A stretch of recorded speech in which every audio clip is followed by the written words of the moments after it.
Hello, today is the birthday of Moshe Safdie. He was born on the 14th of July. Let us not forget also today is the National Day of France, but also the birthday of the greatest, in my opinion, film director, the great Ingmar Bergman from Sweden. What a film director, Ingmar Bergman. Happy birthday, sir. I think he was born in 1918, so he would have been 105 years old today. Ingmar Bergman. But let's talk about Moshe Safdie. So you will see, he was born on July 14th, 1938, so he was 20 years younger than Ingmar Bergman. He is an architect, so he is today 85 years old, no? Yeah, 62 plus 23, yes. 85 years old. He's an architect, urban planner, educator, theorist, and author who claims Israeli, Canadian, and American citizenship. Wow, 3 citizenships. Over a 50-year career, Safdie has explored the essential principles of socially responsible design through a comprehensive and humane design philosophy. Safdie is an important architect of the second half of the 20th and early 21st century because of his multiculturalism, commitment to geographic, social, and cultural elements that define a place, and constant search for typological and technological innovation. Some of these projects include cultural, educational, and civic institutions, neighborhoods and public parks, housing, mixed-use urban centers, airports, and master plans for both existing communities and entirely new cities. Moshe Safdie has had projects in North and South America, the Middle East, and throughout Asia. He is most identified with designing Marina Bay Sands and Jewel Changi Airport, as well as his debut project, Habitat 67, originally conceived as his thesis at McGill University in Montreal. This led to his international career. Safdie is considered a thought leader, and his exemplary projects have inspired generations of architects and architecture. I took this text from that perennial source of information, Wikipedia. Here he is as a young man, Moshe Safdie, perhaps in the architecture school. And here he is later, still as a young man, building the famous Habitat 67 for the Expo in World Expo in Montreal.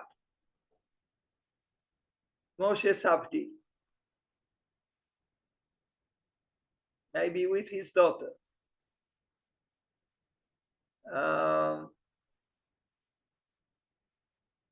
There was an idealism. So we are talking about 1967, you know, close to 1968. At that time, people believed in a better world. They believed in making love, not war. They believed in, you know, demolishing banks. They believed in non-conformism. They believed in the hippie movement. And they believed in an architecture of optimism with social concerns. Here he is in, you know, closer to our time, still active, an impressive mustache. Drawings by Moshe Safdie.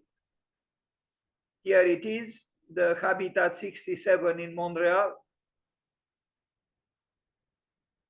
I don't know what this is, but shows that he was able and is able to make, you know, emotional, gestural, almost expressionistic drawings.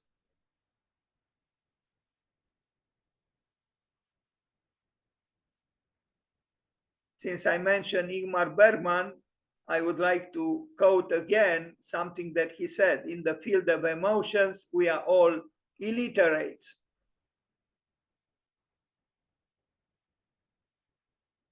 Not all drawings are impressive. Like this one is very descriptive, but maybe a little bit too descriptive. while this one is rather temperamental. And he built this building, and we are going to see it.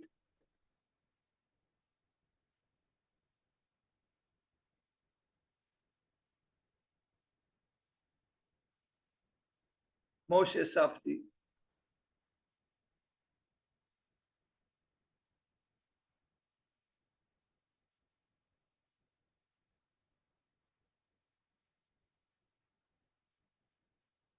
As you can see, his drawings are they do not have a certain consistency. Between this drawing and this drawing, there is a certain distance, graphically speaking, or between this and this. You could almost say that they were done by different people. He built this building, Palm of Buddha. Now, we start with his very famous work, Habitat 67 at Expo 67, the World's Fair in Montreal, Quebec, Canada.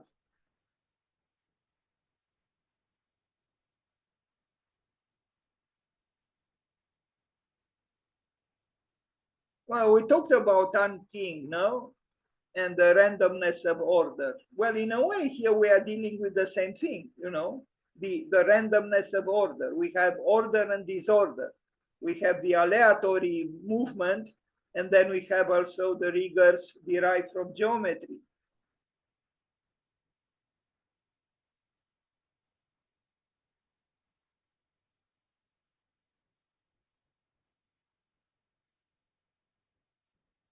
I would say that this work was infused with the idealism of the 60s, late 60s.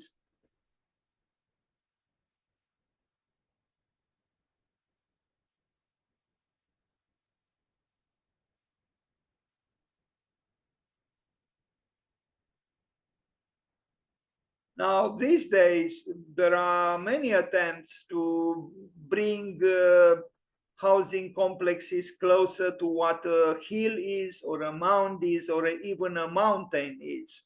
But as we can see, this was already done by Moshe Safdie in 1967. If something is not very convincing, is the fact that all these buildings end at the same height, and that they are flat at the top.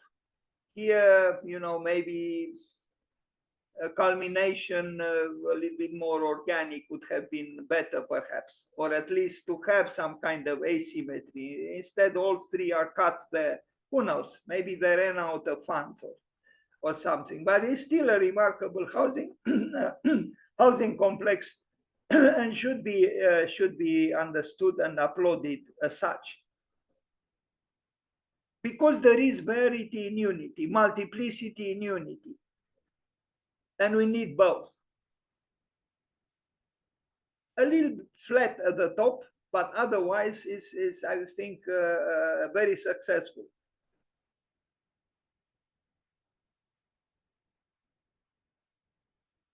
Habitat 67, Moshe Safdie, Montreal.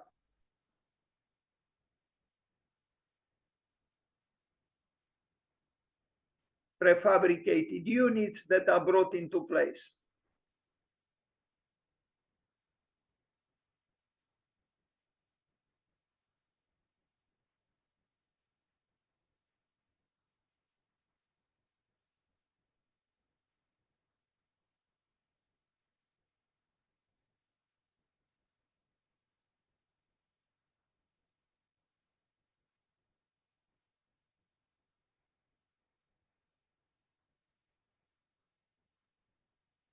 Here he is, the young man contemplating the model.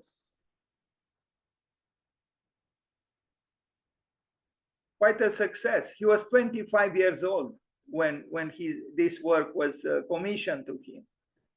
Not bad at all.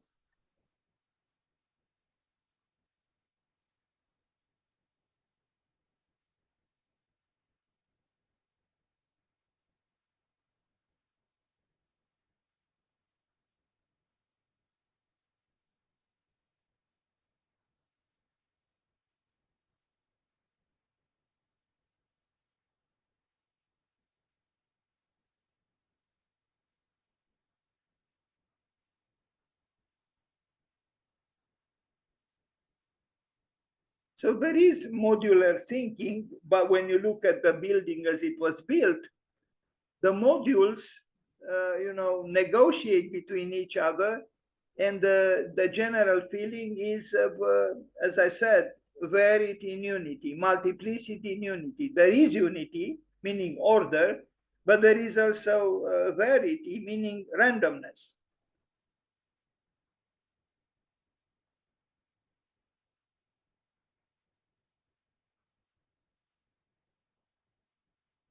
But the important things are here, beyond the units themselves, are the interstitial spaces and the relationship between the units.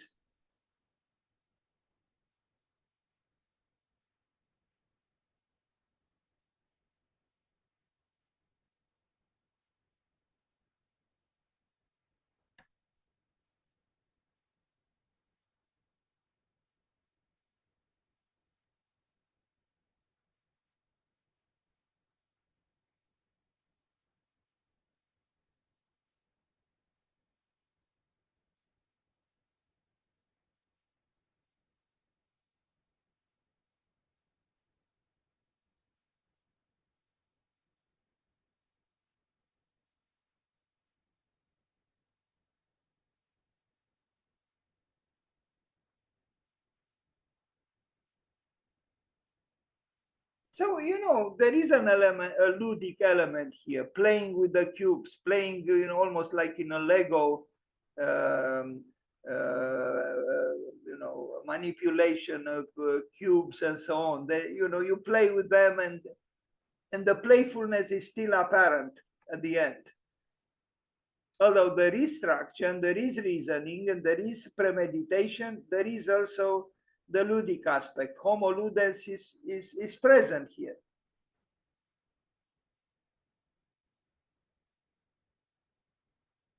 And Montreal built it, which shows again it pays to take risks.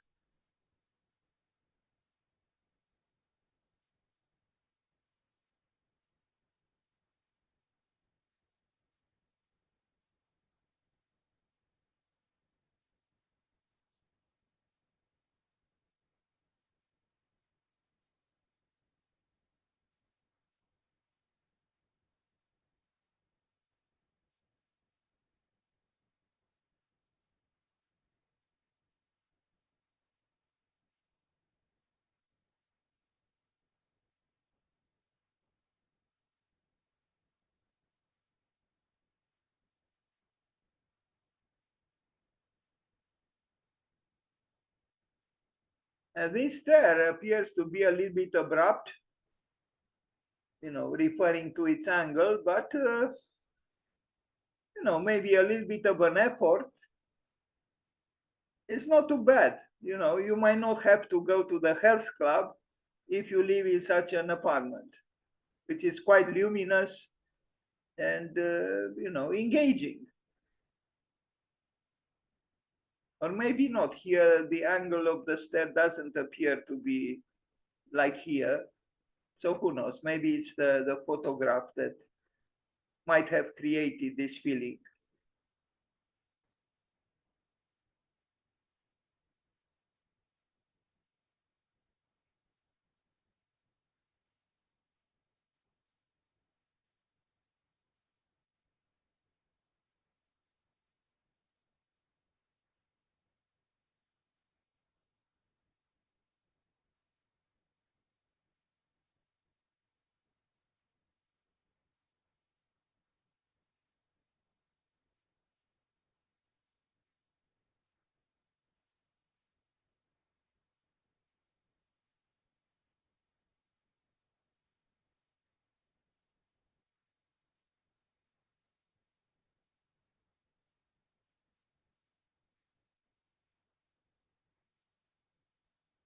Very, very spacious, these apartments.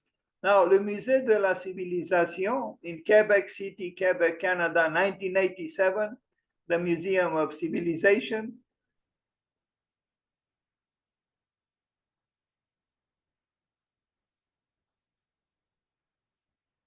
Moshe Safdie.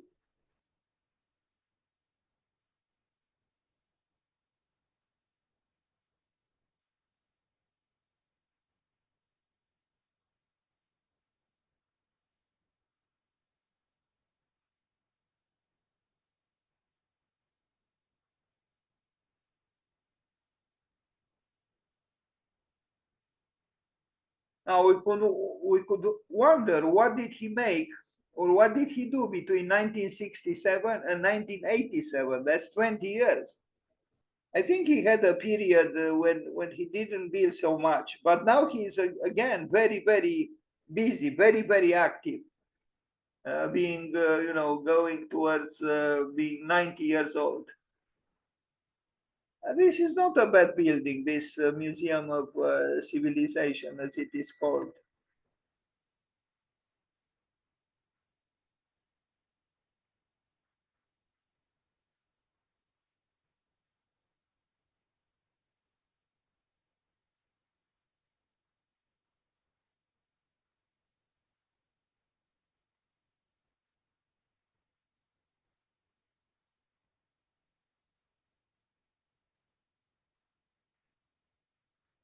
It's a real picture here almost. At first, difficult to comprehend, and then you discover what it is about.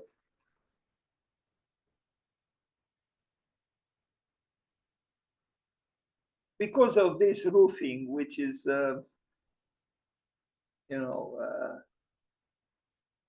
rather unusual or surprising, although the rigors of geometry are here for all to see.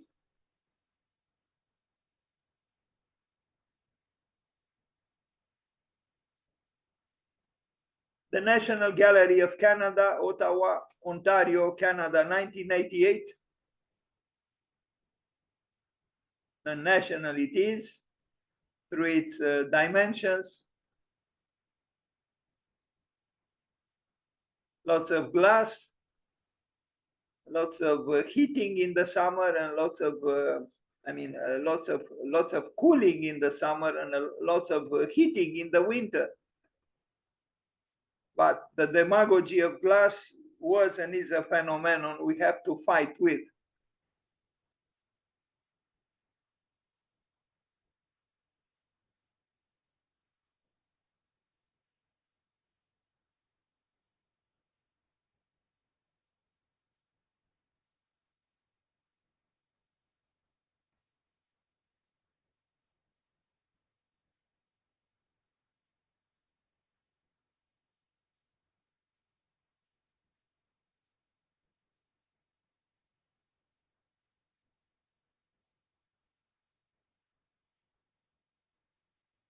You could almost say that architecture is about the coiffure, the hairstyle, what happens at the top. The roof, or indeed, architecture seems to gain impetus and to open up its wings towards the top. If we are to think about Chambord, but not only Chambord, even here, you see that architecture becomes more architectural or hyper in a way towards the top, towards where the ceiling is, towards the roofing. And this happened also, of course, in all the Gothic cathedrals and all the cathedrals and the churches of the world, the ascension towards the above. Here there are no religious connotations, but still we see the octagon and the assemblage of octagons.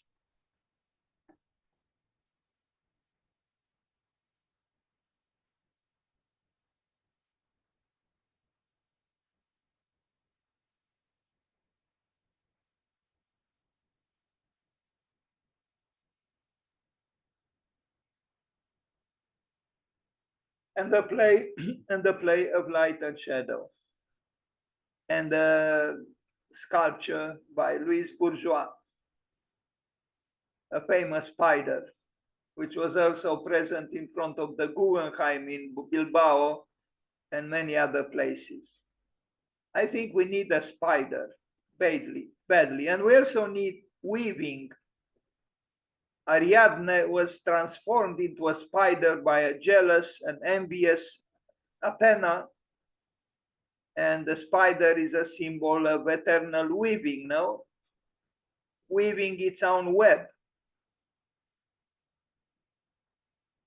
but in the sculpture by Louis Bourgeois, there are probably echoes of a rather ominous nature, at least a little bit. And then Caravaggio there in the back, announcing his triumphant exhibition. And then Monet. And then the polyhedral glass. Again, even here, I think that is a little bit problematic. We remember the Habitat 67 in Montreal, there was a problem at the top with, being flat at the top. Well, I would say that here too, Moshe Safdie sometimes seems to have a problem here, I feel. The ending is a little bit, I feel, problematic.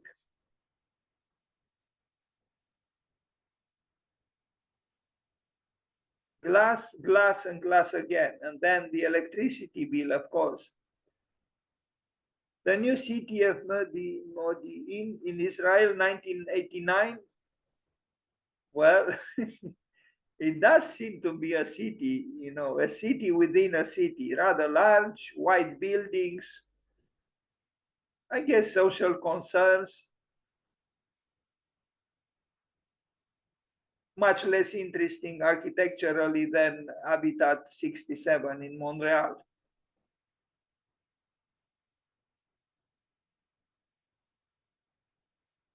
As if something happened to him. I don't know, or was it just a question of the funds he had at his disposal? I don't know. Esplanade Condominiums, Cambridge, Massachusetts, US, 1989. Also, this is not very convincing. I'm sorry, I mean, 1989, but in 1967, he did a much more courageous and uplifting work. And here we see a stiff work, a predictable work. Yes, he made those terraces, but it's still, I would say it's a banal work. Postmodernism was deadly for many architects, and it was deadly for Moshe Safdie as well. Now he's doing much better. I'm glad for him that he came back, so to speak. Although there are some people who claim that postmodernism is having a return now because people got tired of the dogmatic orthodox modernism. I don't know. From this view, I guess, but even here, there are two sides. You have this side, architecturally speaking, and then you have this side, which is almost, importantly different from what is here. Like two different kinds of architecture somehow. The Montreal Museum of Fine Arts in Montreal, 1991. Here it is. Let's read again. Fine arts, not modern arts. Okay, fine arts. It's symmetrical, isn't it?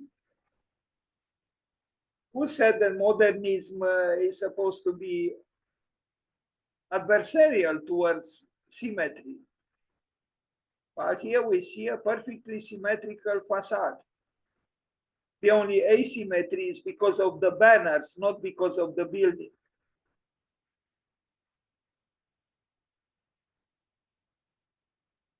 And I will say this sloping plane of glass is a déjà vu. Many people used it. And again, inside you melt in the summer, even in Montreal, which doesn't have the warmest climate in the world, and you freeze in the winter. So this kind of glass, large surface sloping, is rather unconvincing. There was a period long in his life, professional life, when I think he seemed to be rather lost at that time. He didn't do remarkable works. This one also is, it doesn't have exuberance. And in the opinion of Frank Lloyd Wright, it doesn't have creativity. Because for Frank Lloyd Wright, creativity equals exuberance. Oh, inside maybe some interesting pictures can be taken.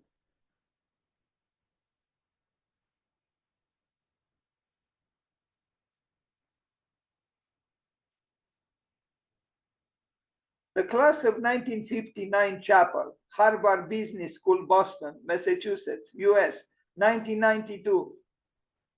This is the drawing.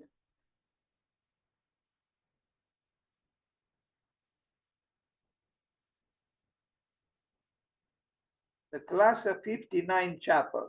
Interesting naming, and here is the building. Again, in my opinion, not very impressive. Because I think he still was the prisoner of this, the convenience of, glass, and it's an architecture predictability, actually. Glass, but maybe some echoes from Mario Botta to an extent, maybe a little bit. The materials are different.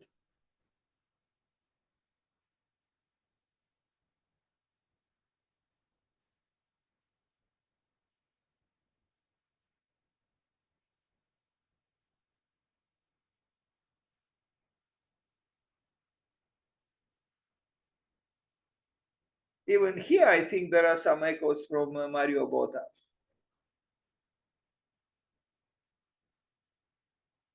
Ottawa City Hall, Ottawa, Ontario, Canada, 1994. Well, this picture is enticing because of its asymmetry. It even made me, for a second, think a little bit about the pavilion in Brussels by Le Corbusier and Yanis Xenakis, which was destroyed, but not here. Here we have a stiff architecture and with a tired modernism, if you ask me.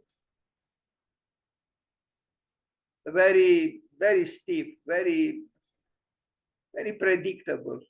And this picture is interesting because the asymmetrical, the triangles are engaging, but here we see something else. And so we do here. Here there are some echoes from Dhaka in Bangladesh, Louis Kahn, since we mentioned him today, but without the archaic power, the Ur architecture of Louis Kahn. This is a rather sad echo coming from Louis Kahn in Dhaka. Very sad. I think he was lost at that time, Moshe Safdie, with all due respect. But strangely now, in his 80s, he's back to life. There are some interesting things here, like this picture in the interior. It's true. Not everything is bad, no. But you wonder, is this a chapel or a room in a palace of justice?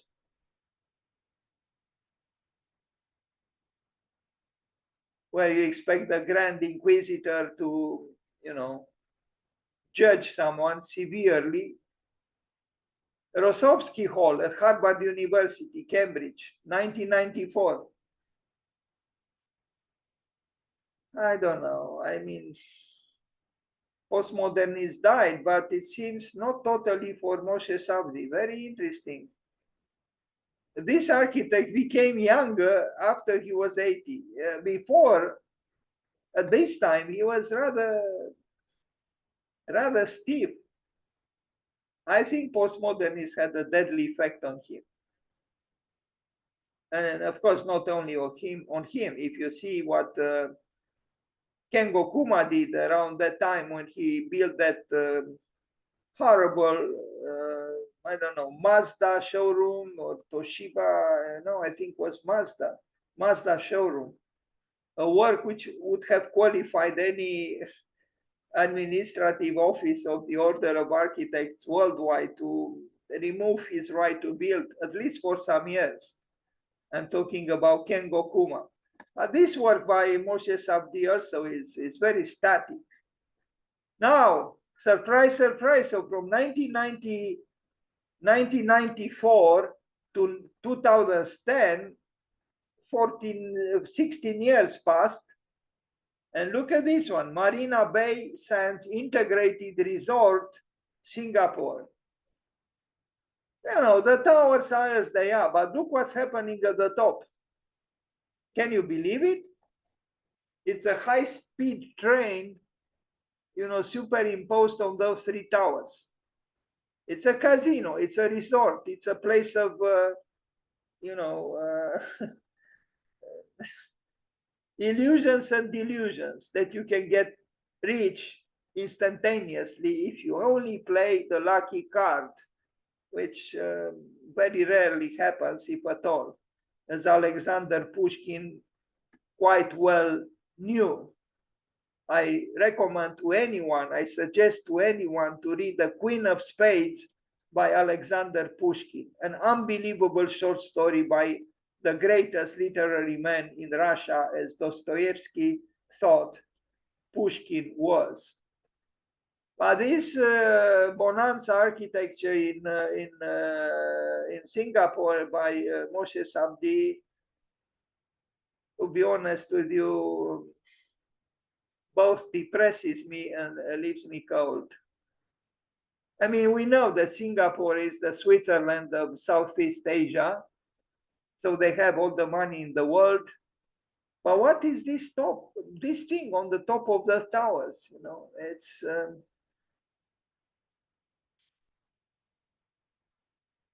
what does it want to say? That anything is possible, that anything is acceptable, as long as the true king, meaning money, lives. And what is this here? You know,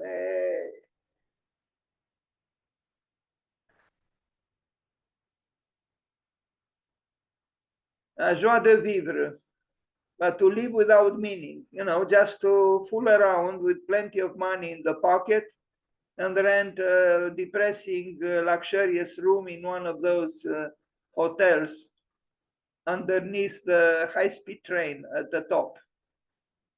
And of course, electricity, electricity, and electricity again in the blackness of night. Talking about sustainability, right? Well, nothing can be as sustainable as a luxurious casino, right? Of course, I'm sarcastic, and you cannot be otherwise.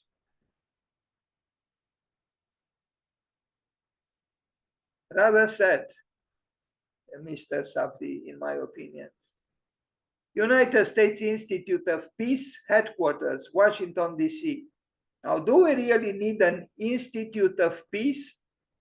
It sounds contrived, no? An Institute of Peace. That is an institution that institutes peace. The Institute of Peace is like the bureaucratization of peace. Wow. I prefer the market that MVRDV built in Rotterdam than this. It's not a building that inspires me. I miss Habitat 67. This is clearly an official building, you know, funded by the US government and, you know, the Institute of Peace. I don't see peace here, actually. I see stagnation, but stagnation is not peace. It's actually death. Peace is not death. The Sky Habitat in Singapore, 2012. Well, he tried a few things, and it's true that he brought back some constructivist exuberance for the rich, for the very rich. You can imagine the cost of an apartment here. This is also now in Singapore, of course.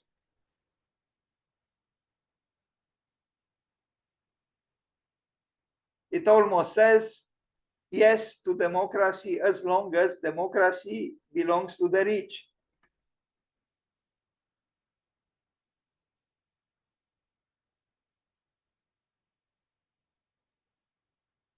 I will be honest with you. I wouldn't live here. I wouldn't.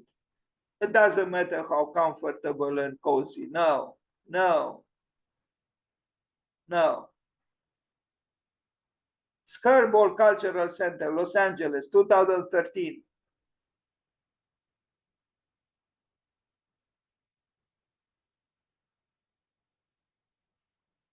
So it's a cultural center in the age of no culture. The more cultural centers we have, less culture we have. This is my opinion, if you allow me a certain bitterness.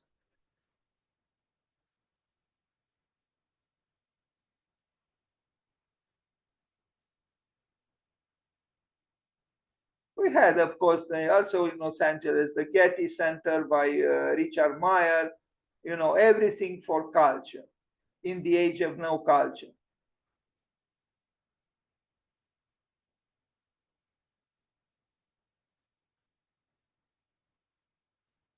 When the culture and the consuming of culture becomes too sweet, I think culture disappears.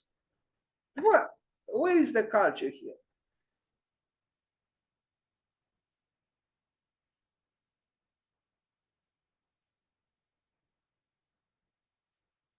This could have been a resort, no? Culture as a resort. Culture is the opposite of a resort. Alter, Colombo, Sri Lanka, 2021, 2 years ago. Yes, it is in a way impressive, no? But who lives here?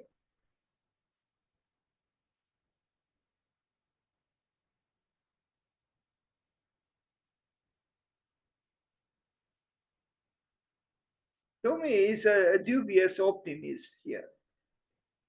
It's a mega project in the age of many problems. Now look at the surroundings. Look at the buildings surrounding this so-called spectacular slanted towers or slanted tower.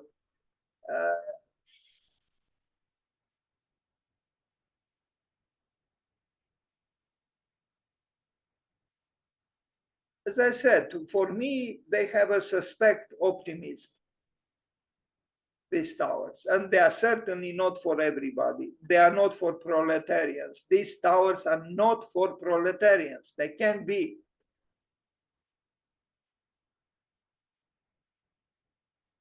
Do you see any open window here? Of course not.